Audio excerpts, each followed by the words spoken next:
As we progress towards the end of June, both corn and soybean fields continue to look great throughout our region. As is typical, the number one conversation piece is something we cannot control: the weather. This year, the focus has been on the lack of rainfall accumulation.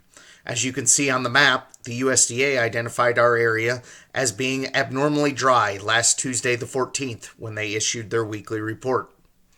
Corn typically requires around 24 to 25 total inches of water to produce a crop. Currently, most of the corn is somewhere between V8 and V12, which means it's consuming around 1 inch of water per week.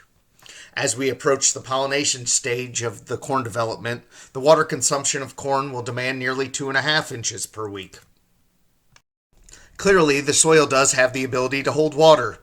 We generally assume most soil profiles consist of around 25% water, but this amount varies depending on rainfall and the soil composition. If we look at the varying soil types, we find that the percent water by volume varies. Field capacity is the moisture content obtained when a saturated soil has been allowed to drain. The wilting point is the moisture content at which a particular crop is unable to extract any more water. And the irrigation starting point you see is a general recommendation of when you would want to begin watering to ensure the avoidance of the wilting point.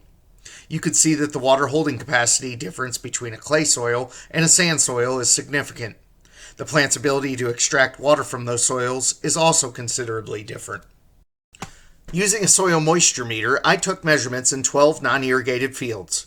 The color of the star indicates if the relative moisture level for the given soil type is above or below the recommended irrigation point. None of the soils were near the wilting point at this time.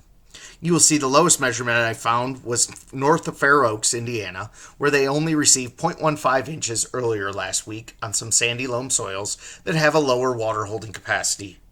The highest readings I had were west of Shabance and Clifton, as well as south of Larab in some silty clay loam and silt loam soils, where rainfall accumulation last week ranged from 1/2 inch to 1 inch. So what does this mean for your corn? More than likely, there is a limited negative yield impact at this point. The number of kernel rows around is largely genetically driven unless there is considerable stress. As a result, lack of water now is better than during pollination. The first corn pollinating in our area should occur towards the beginning of July. Ensuring we have adequate conditions leading up to this important development stage will be critical. As always, please do not hesitate to reach out to us if you have questions or think you have issues with one of your fields.